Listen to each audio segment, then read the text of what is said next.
Morning everybody, and the warmest of welcomes to this week's Turf Talk. Hope everyone is keeping really well. So a little bit different this week. We're going to do a little bit of a tour and a bit of a look around. Now, one thing you maybe don't understand, or you won't understand until you visit Tillers, is just the sheer scale of the place. So behind me in the distance over here we have the city of Lincoln. So we're in a field at the moment that's in Lincolnshire. In a moment we're going to head over about 10 miles into Nottinghamshire and have a look at something completely different that we're doing over there, and hopefully find a few bits and pieces in between. So yeah, busy time, harvest still going, so this is where we'll start.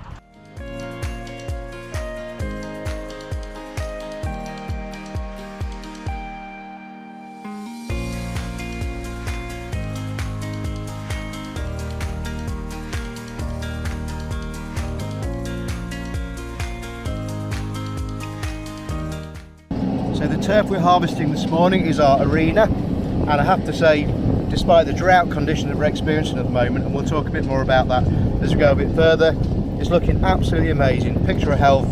So this is a blend of perennial ryegrass, smooth stalk meadowgrass and fescue. So looking great, looking dense, and we're going to have a happy customer that gets this, that's for sure.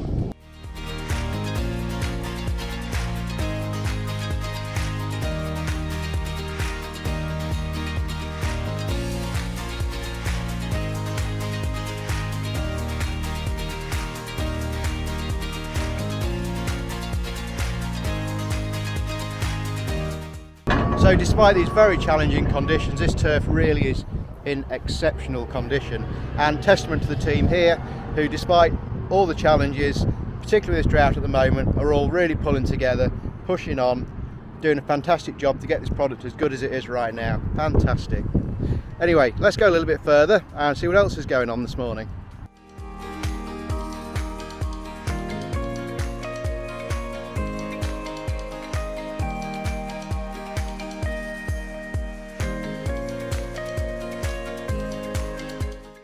So I've driven down from the Lincoln end of Tillers, and I'm right on the border now at Springwood Farm, which is our headquarters.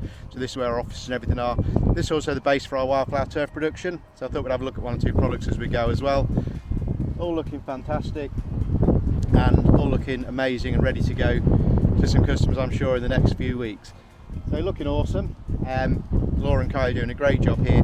This is also where we grow our Poa bent turf, so we'll nip and have a quick look at that now, and then we'll probably go and try and find Gav and Ed, see what they're up to with irrigation.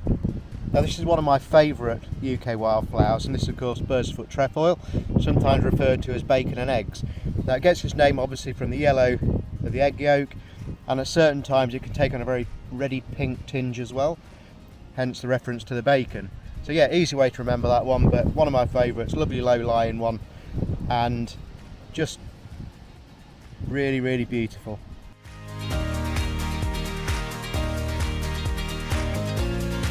So here every year at Tillers we have lots of visitors. We have visitors from all over the UK, all over Europe. We've had visitors from America and as far away as Australia. But every summer we get a visitor from some Africans. And if we look in the distance up here, we have this wall of earth with lots of small holes in. Now our African visitors are of course sand martins, and these are a migrant bird, so they come up to the UK in the summer to breed. And I had my binoculars out earlier, and in some of these small holes there are some little juvenile sand martins, so I'm pretty sure at some point Mum and Dad will be bringing them some more food. But again, it's great to know that places like Tillers here can give so much back to nature and back to wildlife. So let's just wait a moment and hopefully we'll get a glimpse of Mum and Dad coming back to feed their chicks. But yeah, what a fantastic spectacle.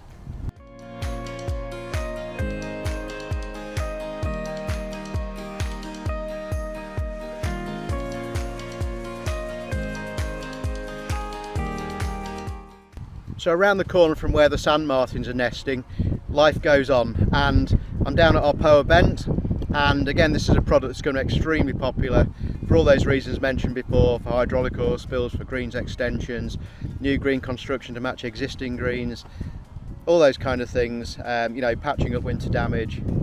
And you know, this is a product again that's managed by greenkeepers, you know, mown down to heights comparable to a typical golf course, and this would be a very typical greens composition for most of northern European golf courses. So yeah, awesome product, and it's great to see nature and production coexisting, and wow, what a place to be.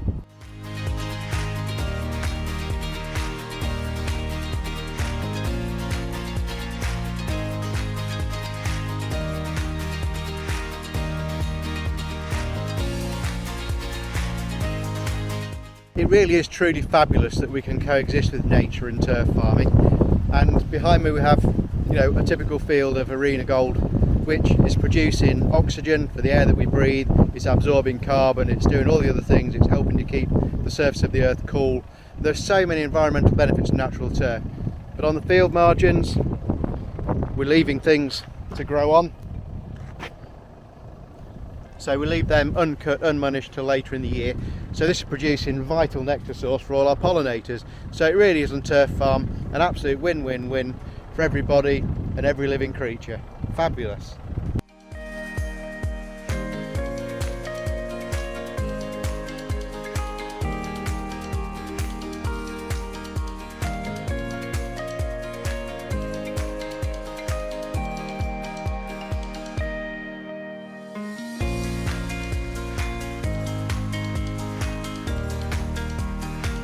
Doesn't need me to tell you, particularly if you live in England, just how dry this year's been. In many cases, in many places now are in a drought situation, and up here we've had no significant rainfall now since about March, and I believe in July we had 0.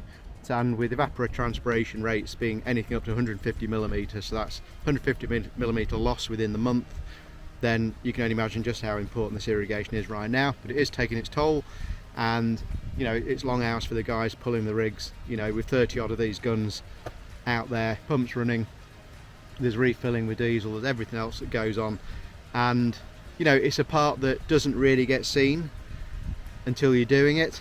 And yes, I'm gonna have a bit of a catch up with Ed and Gav, see where they're at, and maybe watch a reel being pulled out. And once again, with licenses and restriction, we have to be very, very sensitive as to when we water. So it's in the cooler parts of the day, so in the mornings and the evenings.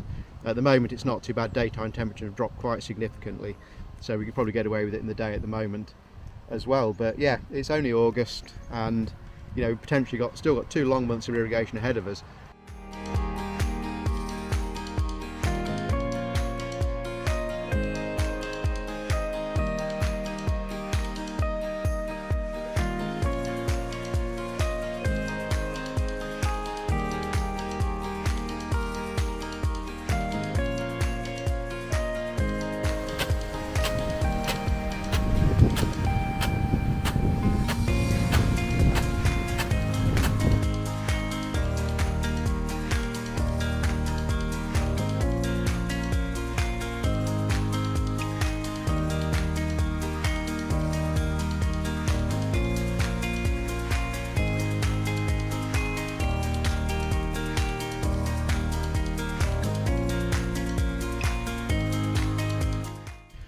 If you look over my shoulder, the total contrast to what we've just been looking at. So we're in the Nottinghamshire end of the production site now, down where we grow the pitches, and it's the time of year now where the Premiership season is fast approaching. So the Premiership clubs that we've grown for are starting to call their pitches off. So a few days back we did a back-to-back harvest, 6 days in a row, or 6 nights in a row rather, for the Hill Dickinson Stadium at Everton and the MKM Stadium, which is of course the home of Hull City. And this weekend it's going to be the turn of Tottenham Hotspur. So we've got the turf here for the Tottenham Hotspur Stadium being watered as we speak, and final preparation before that goes in a couple of days time. So it's busy, but once these pitches are out, it's time to put some more back in, and that's what we've been doing this week. So let's go and take a closer look. So the pitch that we've reinstalled here is a system that we've developed at Tillers over quite some time now. Now this is, as opposed to the hybrid system, this one is a root zone based system, and will therefore probably go into a stadium and be in situ stitched. So it was seeded a few days ago. It won't be long before the seed starts to pop, and then it'll be over to our experienced team of groundsmen to nurture it on and bring it into saleable condition. Now this will be a stock pitch, so it will be available later in the year once it's up and ready to go. So yeah, great job as always. Like I say, it's a constant rotation. Everyone's busy, everyone's flat out, but this extra irrigation is really, not so bad here because we have pop-up installation. So you might see the white sheets down the field. That's just marking out where the pop-ups are. But we've still got to keep on top of the water in here now. It is new, you know, it's a high sand content root zone. It is going to require some fair input, but the sprinklers are there to do the job, so it does take the burden off the guys to allow them to continue to work on all the other pitches and keep them in great condition. So yeah, awesome stuff.